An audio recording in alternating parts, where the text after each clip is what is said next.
প্রবাদে একটা কথা রয়েছে, সম্পর্ক বদলে গেল একটি পলকে। দিঘির ক্ষেত্রে যেন সেই কথাটির হুবহু মিল রয়েছে।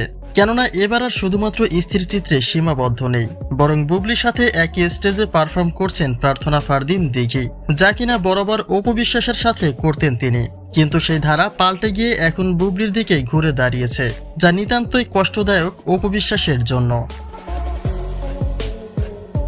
শাকিবকে চাচু থেকে ভাইয়া ডাকতে না পারলেও অপু বিশ্বাসের ক্ষেত্রে ঠিকই আন্টি থেকে দিদি ডেকেছে দিঘি, যা থেকেই অপুর সাথে দিঘির সম্পর্কটি আরো গভীরভাবে এগিয়ে যায়। দীর্ঘদিন ধরে অপুর সাথে নানান প্রোগ্রামে উপস্থিত হয়ে বড় দিঘির পরিচিতি বাড়িয়ে নিলেও নিজ কর্মস্থানে তা একেবারেই শূন্য।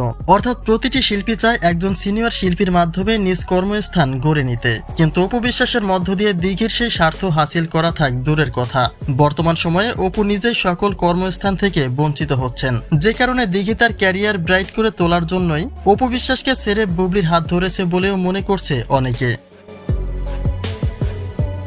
তবে এবার তো শুধুমাত্র স্থির চিত্রে সীমাবদ্ধ নেই প্রার্থনা ফারদিন দিঘি।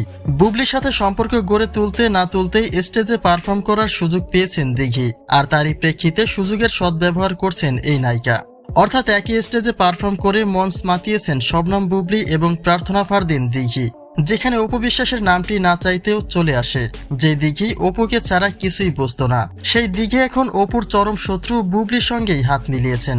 এটা ঠিক যে একজন শিল্পী হিসেবে সবার সাথে কাজ করার অধিকার রয়েছে দিঘির, কিন্তু অপুকে ছেড়ে বুবলিকে সঙ্গ দেওয়াটা দিঘির জন্য কতটা মানানসই তা নিয়েই তোলা হচ্ছে নানান প্রশ্ন।